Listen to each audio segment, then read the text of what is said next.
Pork tenderloin, a nutrition superstar, meets the definition of extra lean and is as lean as skinless chicken breast. And as such, both pork tenderloin and pork sirloin meet the criteria for the American Heart Association Heart Checkmark. And remember, when it comes to cooking, chops, steaks, and roasts are best enjoyed at an internal cooking temperature of 145 degrees Fahrenheit with a 3-minute rest, in accordance with the guidelines of USDA Food Safety Inspection Service. Welcome to ACF Chefs Forum. We appreciate you all tuning in today and taking time to view this webinar, and we hope you're ready to learn as we shine the light on pork fabrication techniques. Thanks again to the National Pork Board for bringing us today's exciting learning opportunity. We know it's important for culinarians to connect, to share, and to offer inspiration and mentorship, which is exactly why we're excited to have an expert here with information just for you, the leaders and future leaders of the food service industry. Before we begin, as a note, we want to hear from you. Please use the chat function to collaborate with other viewers and the Q&A function to pose questions to today's guest chef speaker. So let's get that conversation going in the chat. If you haven't already, please let us know where you're tuning in from today. I'm Jackie Pressinger, American Culinary Federation's Director of Strategic Partnerships, and we are thrilled to have a great ACF chef here with us today from Virginia, who I've known and respected for many years. Currently the president of the ACF Virginia Chefs Association, Chef Winslow Goodier. CEC AAC is the executive chef and culinary director for Nuttall's store located in Ware Neck, Virginia. Chef is a graduate of Johnson & Wales University with an associate's degree in culinary arts and a bachelor's degree in food service management. Chef has spent the last 35 plus years working in various hotels, restaurants, country clubs, and as a culinary instructor throughout the state of Virginia. I had to shorten his bio because he has so many accomplishments and I know he wants to get right into his presentation. So at this time, I'll pass the presentation over to our featured chef. Thanks, Chef Win. Hey, Jackie, nice to be here. Hello to everybody. I want to do pork loin today. The main reason that I think a lot of us, we know about, we've grown up in the industry with box beef, box meat. And so when you want pork chops, you order a case of pork chops. Pork loin, you order a case of pork loin.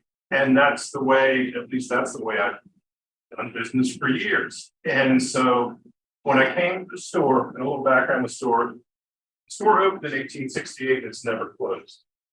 And it's an old general store. And so when the pandemic hit, we were the only ones that had meat because I bought from a restaurant supplier. You all know how the grocery store supply chains were just terrible at the time. And so we started getting more and more people. We got a lot of people, and I do a lot of advertising on Facebook, Instagram, because we're 3.5 miles down a country road. And you have to be coming here, so you're not just driving by. So we had so many people come, and I wasn't even advertised. I thought, okay, when this thing is done, what's going to set us apart? Well, decided to upgrade everything and go with local meats, local seafood, just local products and all. And I wanted to find local pork. Well, I came across this farm up in Waynesboro. It's a company about 3 hours. It's actually. And they're renowned for their pork. And so I called them up, like to do business with people. Yeah, great, okay. I said, yeah, we mainly do like pork chops and stuff. And they're like, well, we only sell primals. They said, you can cut that up, right? Sure, I can do that. Hung up the phone with them. And I'll be honest with you, I saw it in college. But y'all know that most of this industry, you don't do that. You don't have, you get a box of pork chops or something. So I had to learn it and learn it very quickly. So thank God for YouTube and learn how to do it. And I'm having a blast doing it. A lot of stuff we get we got up here. And I thought, because I was my late 50s when I finally started doing this. And I don't think that's unique. There's some places that can get work in and do it like this. But I think for the most of us, you really don't get that experience. So it's something I wanted to share with you. And I thought for some of the younger students, you can see where some of this stuff comes from. So let me begin. So this is the pork loin we get, about 22 pounds. It's got a beautiful red color to it. So what I'm going to do first is I'm going to take off the skin, and for some, we use almost everything, and I would like to use absolutely everything. Thing is, with this, with the building, I mean, with the skin, you can fry it, you can fries, pork rinds, that type of thing. The only problem here from the store is I'm in a 150-year-old wooden building. I'm not frying it. So if I burn this place down, that would be they'd run me out of town with pitchforks and orchards and all that. Of the world we live in and the box meat stuff. I actually, if you all get a chance, there's a YouTube channel called The Bearded Butchers. It's two guys out of Iowa, and they take apart absolutely everything. Their videos are great. They explain things really well, and they've got a ton of videos out there. So they had one that was cutting up a whole pig. That thing I watched it 10 times. So when I did get working on it, I could do it. Now I wasn't very fast, but it was certainly a big help. And that's one of the cool things about YouTube. You can, it's like if you have a mechanical problem, somebody else has had it before you report it. So same thing now with a lot of things in culinary, especially butchering. There's so many different sites out there, channels that can. So nobody should really be hesitant about doing it. Now, procuring it sometimes is a challenge. There's not a lot of places you can't get it, like full pig stuff very easily in certain areas of the country.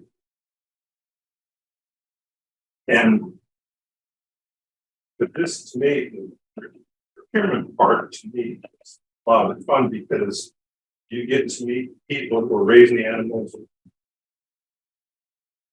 Producing wherever it is you're getting, they have such a passion for it. The quality is so much better. It's funny, it's all, we get a lot of stuff in the western part of the state, and it's all kind of intertwined. The farm that we get the pork from, they grow this corn called the corn. It's native to Appalachia. And it's they grow it up there, and that's farmer uses the hogs, which kind of gives the meat a darker color. But the place I get my grits from, my cornmeal from, it's an old mill. It's the last mill in the state uses water to power the water wheel to power the stoves, and they get the bloody butcher corn from the farmer I can be pork from. So it's all kind of intertwined out there, which is great. Jack, if anybody's got questions, I'll use open that. Yes, we do have some questions. So far, one of the questions is about how do you identify what farms or farmers to use to select your animals? Research. Talk to some other chefs. Where are you getting things from? A lot of research. There's really is a lot of time on the computer looking for places. A lot of it is word of mouth. My land comes from up in Highland County. And what I'm going to do now is take the tenderloin out since it's on the rib cage. So, and I found out about my lamb and my maple syrup from the son of the farmer where I get pork from. He's like, oh, you gotta call so and so. He's got the best lamb anywhere. And at the same time, he was going up to the Sugar Maple Festival up in Highland County, which, to be honest, I didn't know we had sugar maple syrup. You could get syrup out of Virginia, and wound up getting that, which was right down the road from the lamb guy. So a lot of it's just the internet, when you talk to the people, the producers, they know somebody else who's doing something else for them, whether it's, somebody who has an orchard or, so it's a lot of the word of mouth interaction. taking the tenderloin out. And basically, all have seen this in the grocery stores. It's in a 2 of them in a bag. So, 2 of them in a bag, you know, they're marinated or something. You guys over here. So, the ones you see at the store, and this, remember, with animals, whether it's beef, pig, whatever, they're all built the same. So this is just like a tiny beef tenderloin. It's got a little chain down the side of it. I'll take off. I don't clean it 100% because I want some fat while it's cooking. So we get one of those out of there. Just below the tenderloin, skirt steak. Yeah, for tacos. Skirt is actually part of the diaphragm of the pig, but skirt steak is you can't sell steak with diaphragm. Okay, so that's the skirt. For some reason my other camera is frozen up. Okay. Now we're going to take the other camera screen. I'm going to angle this down a little bit better so you can see. Actually, I think I'll bring it. We do have another question that's come in though, and I don't know if you'll be covering this, but someone is wondering if there are any lesser known specialty cuts or trim on pork that you feel are worth trying or even menuing.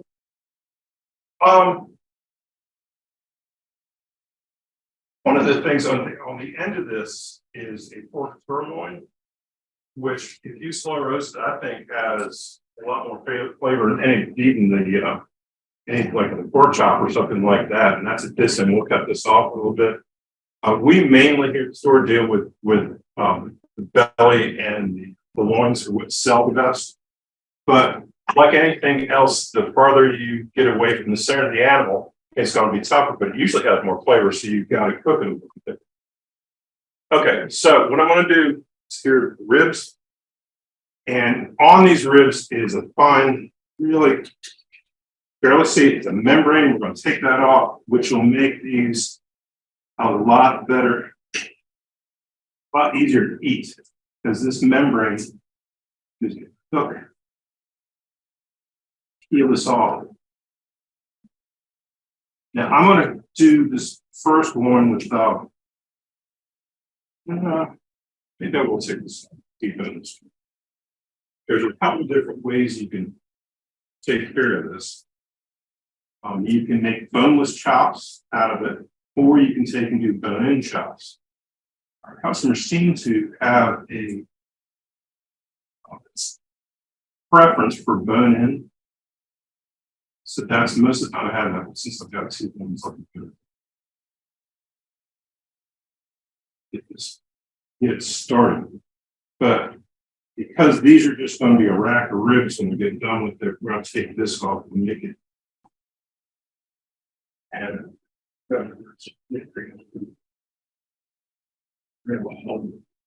everything. Once you get started, you're done.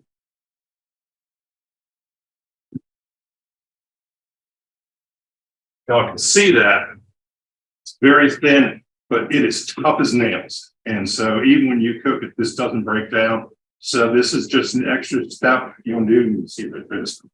It'll make it better. Eat it. So we'll do this with noodles. First of all, we're going to take this bone. This is going to be bone-in chop. You can see how this bone comes up here. We're going to cut it right here where this is the sirloin in. And interesting story about the store here in the Salt is a guy named Rudy Nuttall had the store for 60 years. It's actually called Where Next Door, but it's every called the Nuttall store. Rudy. Well, Rudy used to cut meat. He also used to be postmaster. I guess when you like pick up your mail, he was cutting meat. Sometimes the mail would look funny. But when I got the pork ones, I kind of saw it wasn't big enough. So I went upstairs and there's a bunch of old stuff in the store up there, and I found his old meat sauce, and it was covered in 30 years of dust, beef fat. It took me a while to clean it up. I got new blades for it. So when I cut steak up, I use grease salt. Okay, this is the sirloin. We're going to take, you see the ribs here, and we're going to cut these into bone-in chops at this end. It's pretty simple. What you can do is see on this, we're just going to go down and go in between each bone, the bone-in chops. If I were to leave the tenderloin on like that and cut them, what you'd have are pork T-bones. Set that on.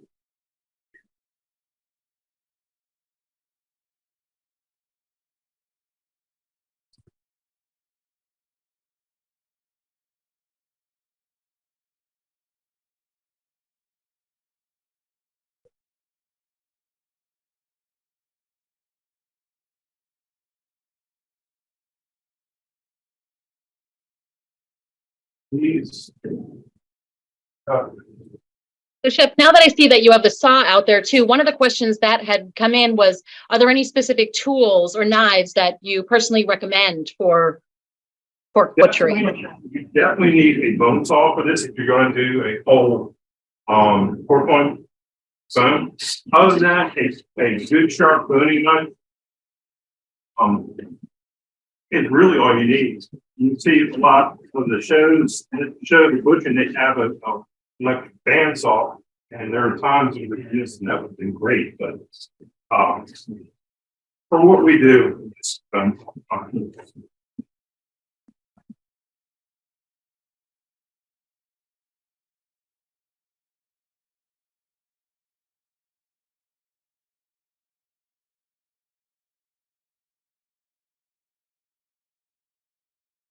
see, trim off the excess fat. The fat on these hogs are amazing. They're a crossbreed between Berkshire hog and the Ottawa hog.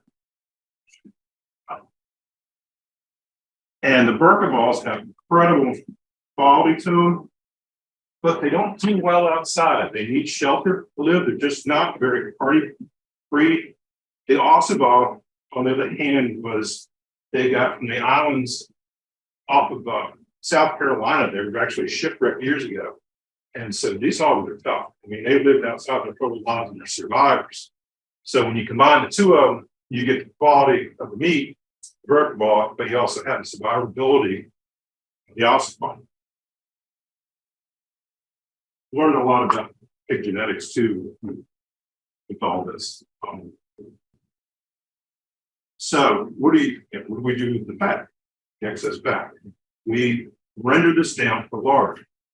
If you have not cooked with lard, it really needs to. It is probably the best fat for doing pie shells, biscuits, any type of baking. We render it down. It's crystal clear. Speed things up on your phones. That's what your bone-in chops will look like. So we actually get a lot of now people that we have this that's no lard. I mean, this fat is just so creamy, and it's just I said we use it for a lot of stuff. All right. Now what I'm gonna do is take this is your baby back ribs. Right, take along this bone, take these bones off. And to do this,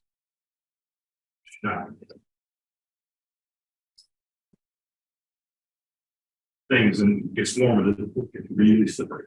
You want to take and run your saw right down here. You can stop 2 fingers below the bone.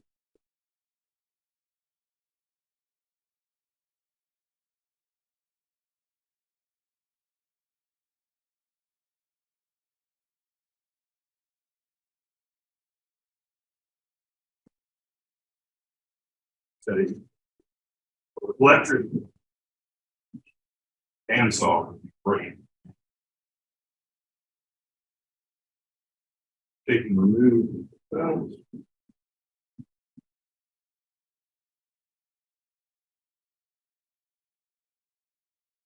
Again, we save all these, the bones that we trim off, all go into pork stock.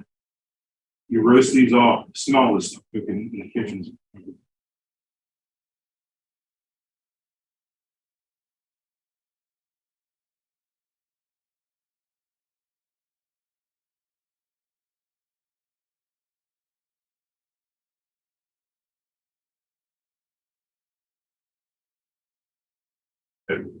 So these are great for stock, but not much else you can do with it. So with this, what we're going to do is take these rib bones off. Keep looking at the cameras.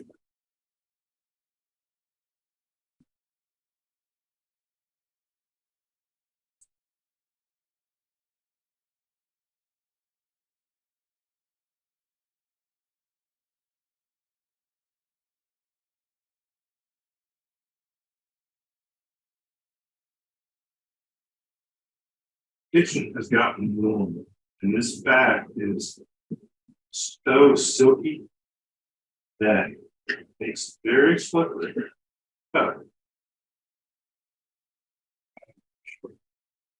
just keep the bone through.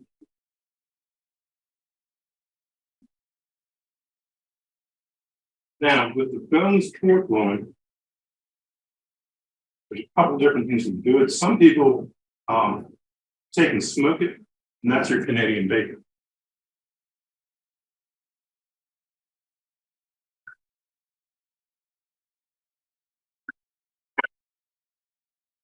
Baby backs.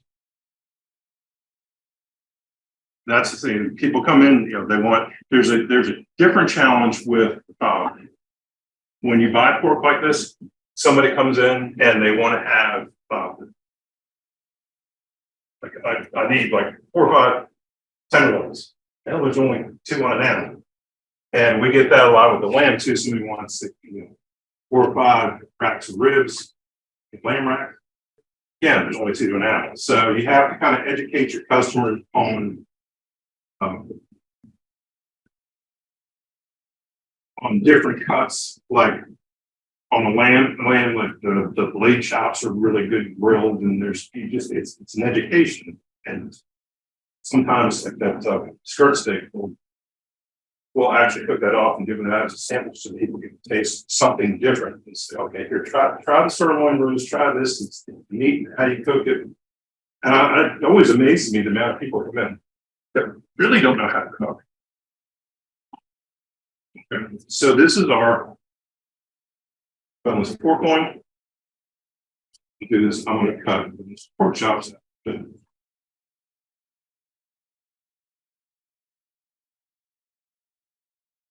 And we'll take trim them up.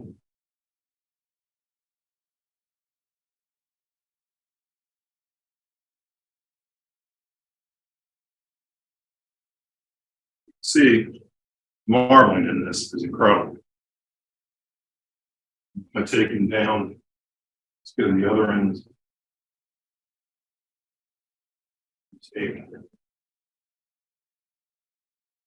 do a double cut. Here we're going to do a butterfly chop.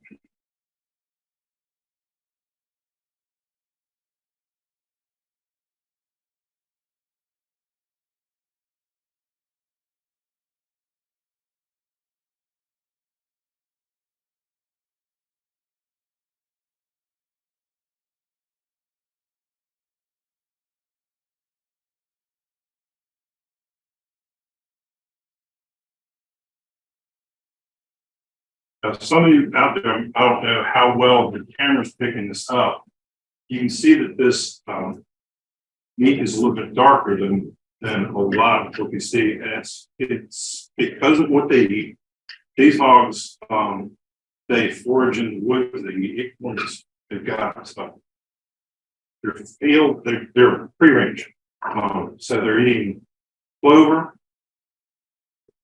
They eat this bloody butcher corn. So it's going to give it, you can actually taste it in there. I remember going to the farm and got there and played the bones on them all. He said, you got to give it a four-wheel. Sure. So we spent, my wife and I spent 3.5 hours on the back of four-wheelers, exploring around the farm and finding the pigs in the woods, out in the fields and all. And he would hand me clover, here, taste this. We went down in the field with the bloody butcher corn, tried some of this, and I was like, wow, this is the pork. So there's our double chop.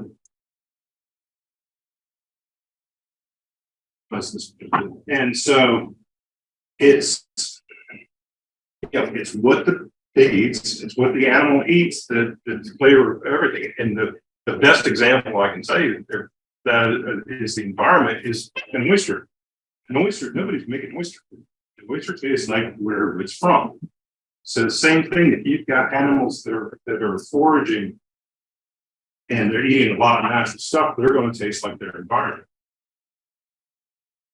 Stuff is really cool because you really can taste the differences. There's a discussion going on in the chat about country style ribs. I didn't know if you wanted to join the conversation about that. And then there's also a question wondering what some of your most favorite breeds are. Most favorite what? Breeds. I'll say since I've been getting this, I know there's certain breeds like Duroc is good. Straight Berkshire is really nice, but again, that's the problem comes with it. They're just not very hardy. This combination of this vertical, what they call it, I think is incredible. Since we get over here and trying to watch time and everything, but the country style ribs they're talking about come from here, and they're using these baby back ribs. It's a lot of versatility in it. I usually, when we do boneless, I'll take these out because I get so many requests for these that it depends on your customer.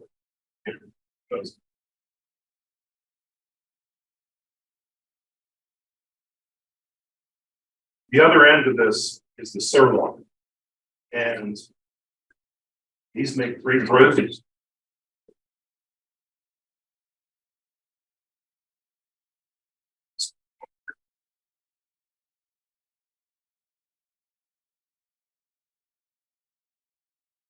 Again, we're going to take a lot of fat off of this, which we, for a while there, we weren't, hogs were a little leaner, we didn't get as much fat off in meat, so we like to use it here so we can see this. Now this will have,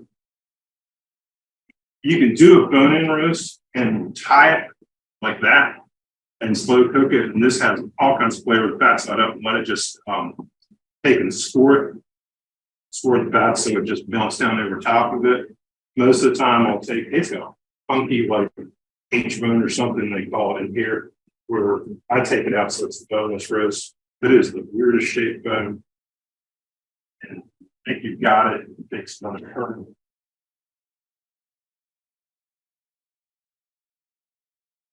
This, like I said, this is actually one of the slower sellers, but the people who do buy it love it.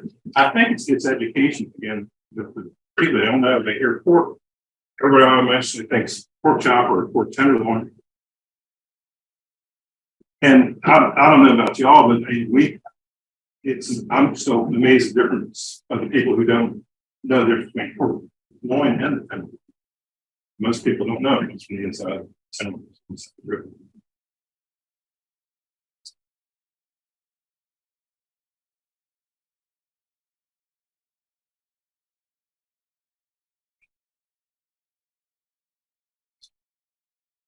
This thing's the strangest.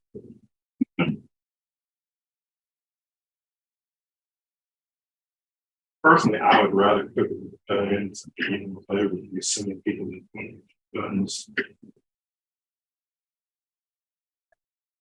And again, we take can definitely tie this up and you can get a nice symmetrical roast out of that.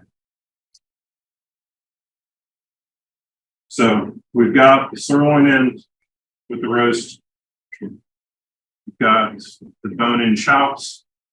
Again, if you have tenderloin, you can sell them as a pork T-bone.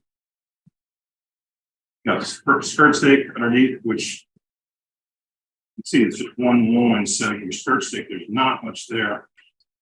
That's what that looks like. And then these are the baby backs. On a pork belly, you have bigger ribs. Those are your spare ribs.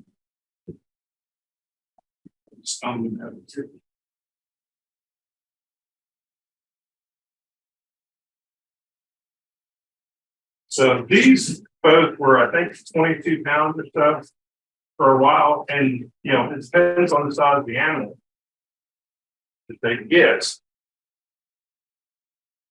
I've had them as big as like 37. Those are a beast to play with. Although you get a lot of meat out of it. It's challenging. All right, so what we're going to do with this, I think, is I'll cut. I'm going to make some pork recipes. First thing I'll do is cut this membrane off again. But there's one thing about pork is it's so versatile that you can do so many different things with the animal. And we would do. I'd like to get whole halves and do more that way. The only problem is I don't have a walk-in. I have a bunch of reach-in refrigerators. The walk-ins on our wish list and part of the couple-year plan coming up, but it really does limit us. We could do all log stuff without any problem, but we just have to case of storage. Again, this membrane is just tough as nails. So we take that off. Should be easier. So,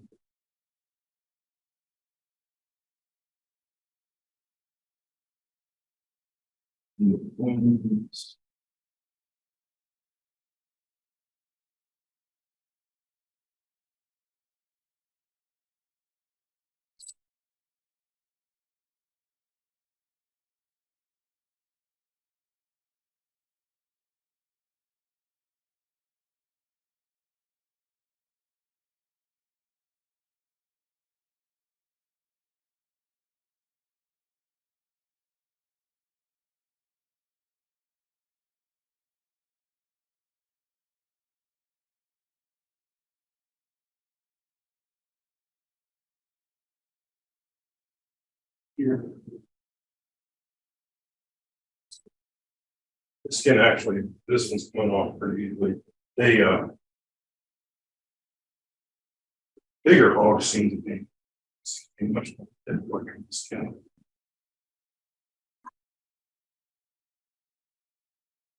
Like I said, this is to me, it's been a lot of fun.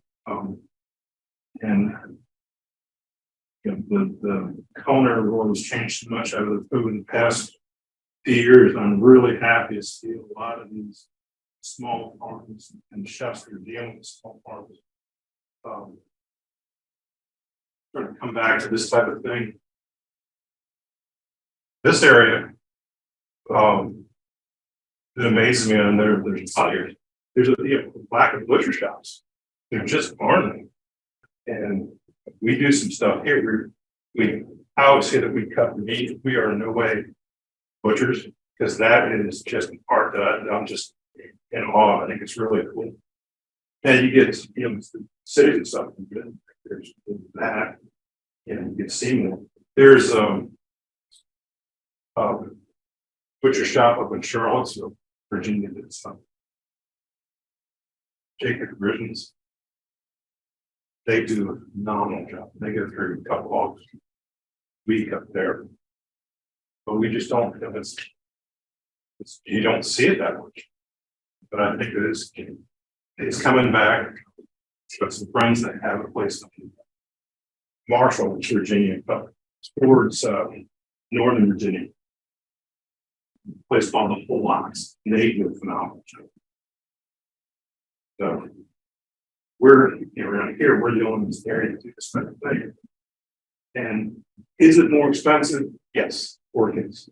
But is it worth it? I mean, you can taste the difference. And it's like you all know, it's like anything else. It's you've got to be conscious of your costs. You can have the nicest thing in the world, but just buy it and that kind of goes limit to. I think we found a nice balance here with providing quality, and which reminds me of something that occurred years ago. You all know minor basis. I was lucky enough years ago to have sit next to dinner, sit next to Dr. LJ Miner. And he told me, he said, people will forget about them. Will remember the quality long after they forget about the price. I've never forgotten. Okay, now again, we're going to I'm going to cut this right about here. And take the sirloin and off.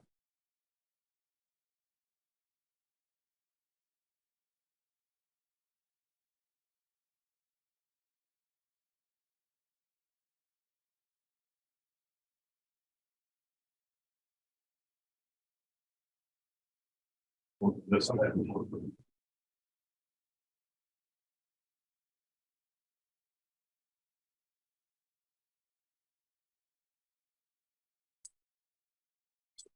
now, I'm going to take these and see what you got here is there's your tender one.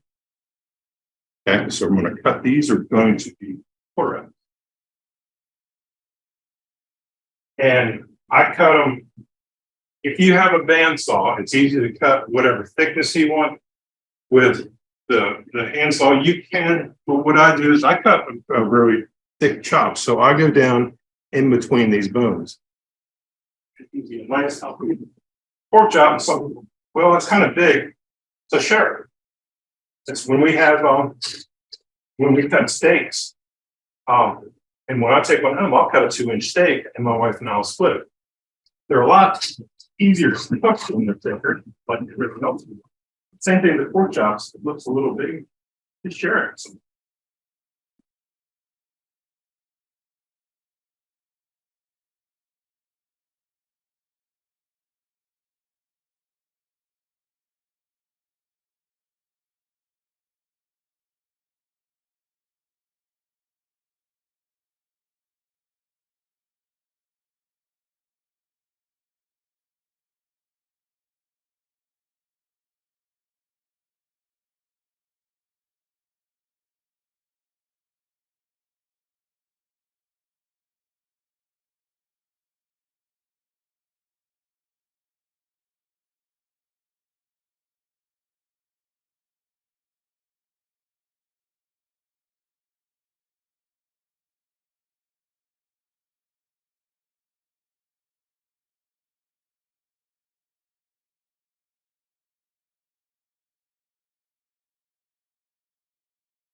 We do have a if you have time. One of the chefs was wondering if you could clarify the internal temperature that pork should be considered safe to eat, because they're getting pushback on their menu when they're serving medium or medium rare pork dishes because the guests are nervous to eat them. And this goes back to education of the customer. I prefer pork to be meat. To have a slight bit of pink in it. I don't, you don't want rare or medium rare pork, but a nice medium, because then it stays juicy. And the people ask, well, aren't you afraid of trichinosis? And my response to them is, who do you know that's had trichinosis? And the response is always no one, but we've heard about it. But we all know that, when when there was no regulation about what the hogs would eat, that's when you had issues. Now, wild boar, you still have to cook all the way because you don't know what they're eating. The pork nowadays is so regulated by what they eat, you don't hear trichinosis at all. So there is no danger to that. It's people have this misconception about it, and we have all had pork that has been cooked to death and dry. So for me personally, and what I try to explain to people, and I do this all the time with whether it's beef or pork, whatever, and they say, well, how long do you cook it? And you know, the chef response is, oh, it's done. But I ask everybody, do you have a meat thermometer? Yeah. Do you ever use it? No. Well, you can tell them a temperature to cook it to.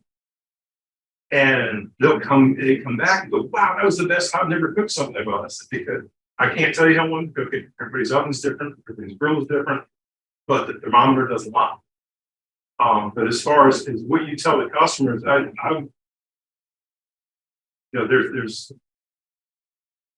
you ask them about the trichinosis thing, and you figure out a way not to be kind of and explain to them the reason why there's been this fear of is because in years past of what the unregulated way they ate. They weren't inspected by the USDA. And yeah, there was history of it way back when, but not for decades has there been a problem with people getting sick on undercooked. So short answer is medium thinking. But see, you've got to have. I've learned from the customers here, the more information, and they're hungry for information. Once you tell them stuff, they get like all excited. Okay, that makes sense. So it takes a little bit more time, but I think you get more. The more you can educate your customer base, the better it's going to be for you. So. Fabulous. And there is another question too about a tomahawk chop. So I'm not sure if that's something that you might be able to. Tomahawk chop, in reference, I've never seen one actually on pork that way. You can make one. Tomahawk chop, we sell them once in a while around the holidays. I'll get some because people ask for them. To me, back up. The cameras. So dang, I'll do this. To me, a tomahawk chop is a showy ribeye. You're paying for the bone. It's a great handle. It's still a bone-in ribeye. But the customers ask for it once in a while, so we give it to them. It's just that with me personally, I was like, okay, I don't see it. It looks cool. Now, if you've got, and you guys that have restaurants, this people eat with their eyes. So if they look across, if you have that type of restaurant, if you look across the room and see somebody with a big brontosaurus thing, how I want one of those. It really does. It depends on your venue. To me, it's just it's a ribeye game.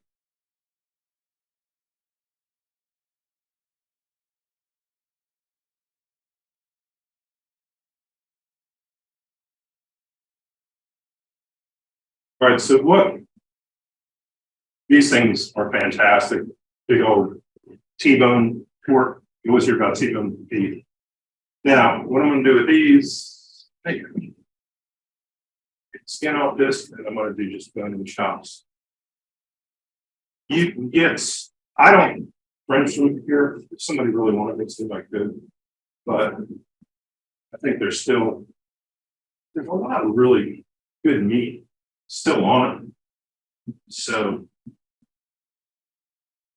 see.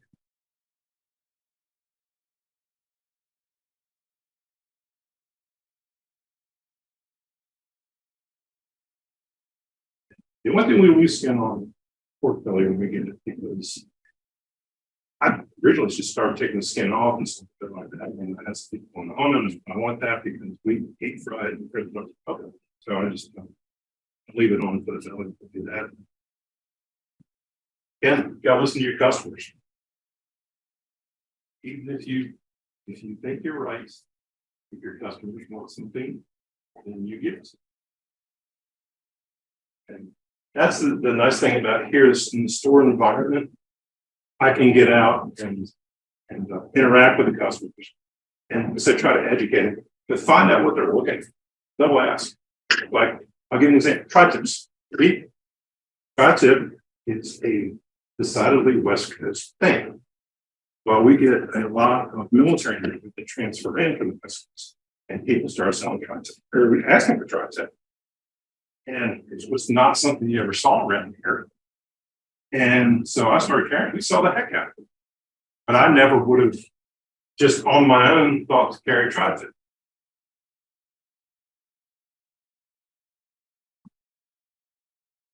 I've got customers, one of them, he wants beef cheeks. We don't get anybody else that gets, so he buys it, and I can, when he goes through his beef cheeks, I get another case for him.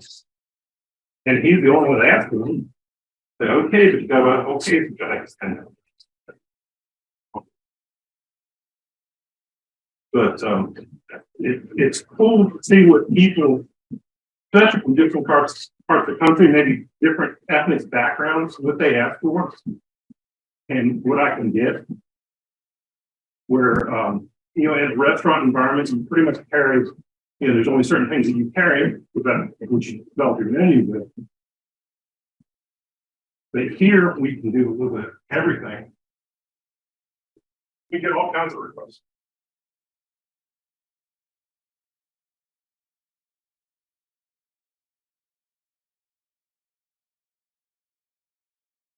Secret to this is getting it close enough to the bone, but not taking too much of the meat off.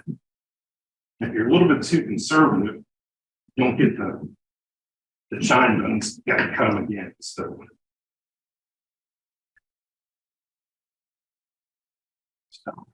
all right. So here's your ribs. What we're going to do for bone-in pork chops is just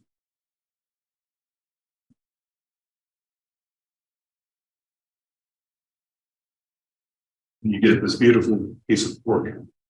I'm just because of our custom, I'll probably trim a little bit of that off. But if I'm eating this, I'd like to cook it. And this fat actually is the consistency of it. It does have it doesn't just all melt away. It's got a great flavor. And I know it's fat. The way I look at it is everything in moderation. This stuff tastes so darn good. Too much. And you all know how. Or if you get something that's too lean, after that, it kind of dries out.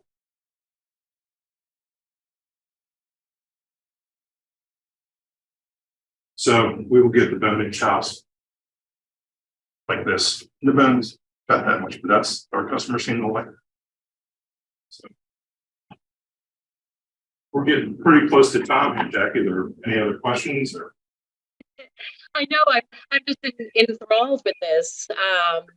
And there are certainly people who are asking where they can get more education and more information and how they can take classes on butchery. So I think you've sparked a lot of great interest here. I think that also speaks to how did you learn? Did you self-train or did you take any courses or how did you acquire this skill? We go through culinary school. I went to Johnson Wales and graduated back in my gray hair.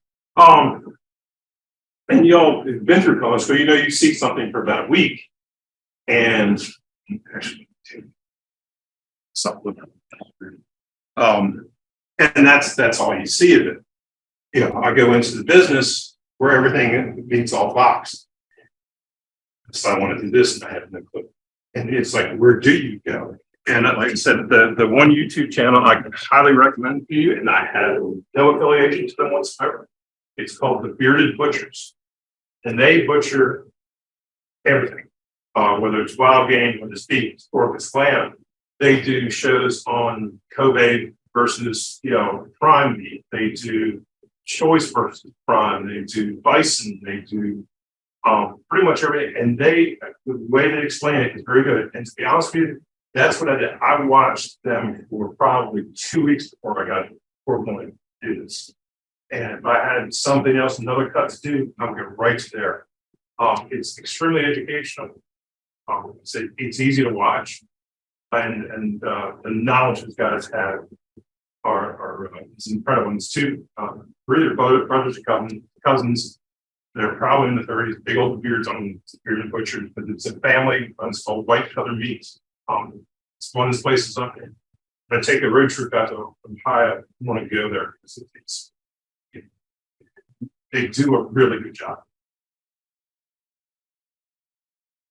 Fabulous. Well, I know, Chef, as we are coming up on the end, maybe we'll do one more question, and then we'd love to hear your final words. I think someone is asking, what are some of the common mistakes or challenges you see when someone's first learning pork fabrication? Was there something in particular that took you a little while to learn, or if you've created some not so gorgeous cuts maybe on your first or few attempts, what might you recommend? It does take a little bit. I can say that it just took me a long time the first time. I was very careful with it, and this is about the 4th year I've been doing this, and now it goes much quicker. And again, it's just practice, but just take your time. It's actually easier than it looks. The proper equipment helps select your foot. So I'm just using a meat saw and pretty much the boning knife, and then scimitar just to cut the bigger stuff. It's actually simpler than it looks. Well, perfect. Now, what are some final words that you might want to leave the viewers here? I'm sure they're hungry for more, but this has been very educational, and we obviously can't thank you enough. Is there any final pieces of advice, tips, or anything that you'd like to say to the ACF community or beyond that are tuning in? If you get the opportunity to do this, this is an incredible place. For me, it starts with dealing with the family that has the farm, and going there and seeing how the stuff is raised, and you want to taste it in the meat. Most of us don't get this experience. So I didn't have this experience. I'm 61 years old. I started doing this for years, and it's not because I didn't want to. Just the opportunity never presented itself, and I figured a lot of people in this business are in the same situation. So number one, you're never too old to learn stuff, and it's just cool, to finally be able to do it. It shouldn't be intimidating. And I thought, because most of us don't get to see this, that it's just neat to see somebody doing it. We, with the Virginia Chefs Association years ago, we dealt with a company called Nestle out of North.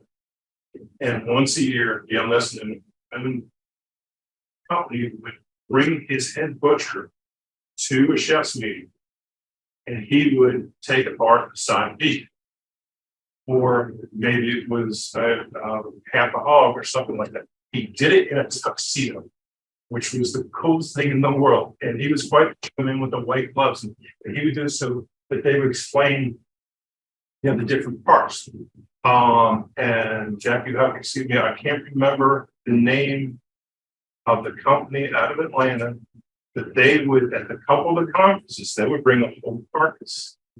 And the thing is that their head butcher would come and take the carcass apart in front of us. And just because of the nature of the business, we're used to seeing boxes of meat. To be able to see that is incredible. And so I just thought it was something that you don't get to see that often. So. Well, thank you so much, Chef.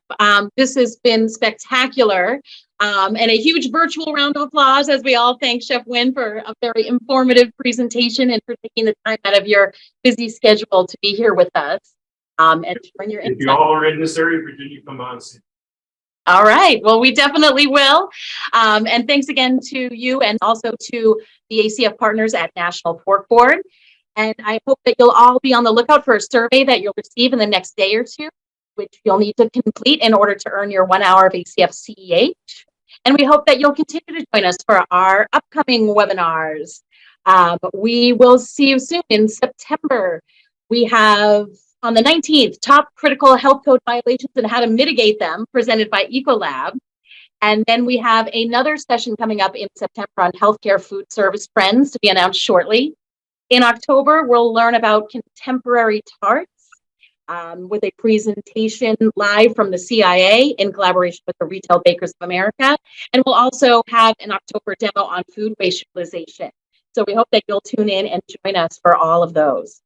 We're also looking forward to seeing you in person. I know we got to see many of you in New Orleans and then also in Kalamazoo last week.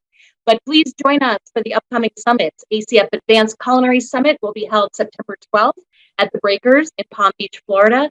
And the ACF Advanced Pastry Summit will be on October 20th at Johnson & Wales University in Charlotte, North Carolina. So it's not too late to register, but these summits have been selling out. So register as soon as possible. You don't want to miss these amazing one-day opportunities for great education and networking. Visit acfchefs.org and click on the events tab for more information and to register, and we'll see you all soon. So again, on behalf of the ACF National Office, thank you again to Chef Win for this opportunity. Thank you for joining us today. Have a great day, everyone, and we'll see you soon, chefs. Thank you.